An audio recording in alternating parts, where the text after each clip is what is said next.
Okay, for the routine today, you're going to use one lighter kettlebell, one heavier kettlebell. So if you're using like a 20 as your lighter bell, I suggest getting something close to like a 40 or as close to twice as heavy as you can get for your heavier bell. And we'll use body weight. First exercise, you're going to use your heavier kettlebell. The exercise is a power upright row. So we're using our legs for the power portion of it, and your upper body is going to guide it in upright row position. So your elbows will always stay higher than the handle.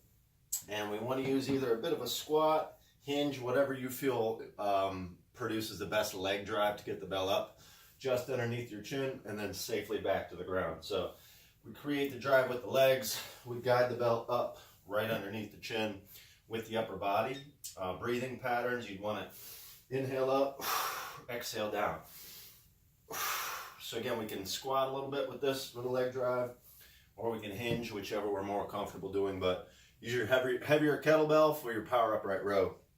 After that, we're going to have a body weight exercise called a T-spine push-up. It's really just an alternating side plank, but it's going to work our T-spine, our thoracic spine, make sure our shoulders stay nice and strong when you're doing these. So you line up in push-up position, and you can always add push-ups. Make sure our legs stay tight, pelvis stays tilted forward. If you're going to do push-ups, elbows in nice and tight to your body, and make sure we get the bottom side of the body down. So we want to make sure the outer part of your foot, the inner part of your foot are both towards the ground. Shoulder lines up right over hand, top hand right over shoulders. So back to your push-up stance. You can add push-ups, or you can just stay in your tall push-up position, and we switch sides on each one. So alternating side planks, known as T-spine push-up. From there, grab your lighter kettlebell. Be in a seated position. Bottom of the kettlebell is facing you, handles forward. We use the kettlebell as a counterbalance. It is fine to roll down your vertebrae. I've been doing these for years. Feels good. Use as much or as little of momentum as needed to come to a tall seated position, and then you're going to press the kettlebell overhead. So hang it out there as a counterbalance. You don't have to swing it overhead, but sit up nice and tall. Make sure your lower back's protected before you press the kettlebell overhead. So that is our pullover press.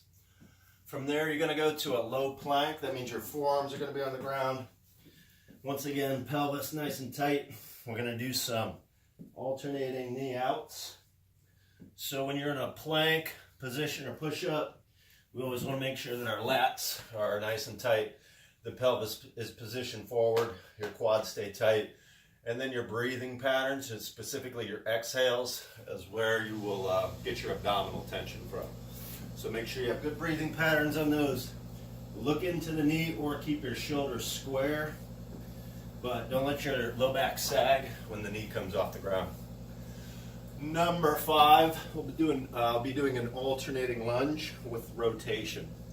And I like alternating, or I mean reverse lunges, because it allows you to fall in a better position and you have a better opportunity to keep your knees in a good position. So once we get to the low lunge, we're going to rotate to the hip of the front leg. Stand up, stay nice and tall and square. Your shoulders stay over hips. We'll rotate to the hip of the front leg. If you're going to use a kettlebell, use your lighter one. You can hold it by the handle. You can hold it by the ball of the kettlebell.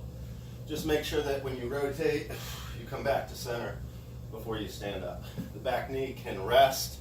It can stay off the ground an inch or two. Just make sure that your back stays in good position with these. After that, you could use your heavier kettlebell. We're going to hold a good squat position, and we're going to row the kettlebell. Your fingertips are going to come to the low rib cage. So we can do this with a support via palm or elbow, or you can do it unsupported, but make sure your legs hold the stance.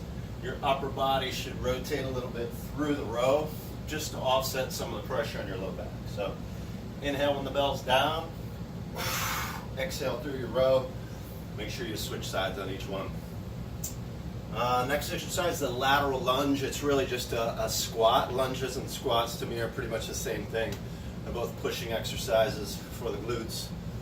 quads, hamstrings, they build good hip stability. This lateral lunge does. So I want to make sure we take a step out to the side, and we're trying to get our hip in line with our knee. Inhale into it, exhale up and out of it. Switch sides on each one, so the hip sits back and down. Your shoulders stay nice and tall on these. Inhale into it, exhale up and out of it. If you have issues with these, it's always good to hang on to something that's anchored or something that's heavier that'll allow you to get into that full position, which is your hip getting below your knee, okay, or at least in line with it. So go light, or hold something anchored, or do those with body weight. From there, we're going to go to a side bend. We're going to go each side. Inhale into it, exhale through it.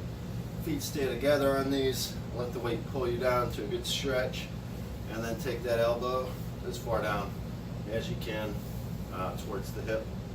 Inhale into it, exhale out of it. Those are the exercises for this routine.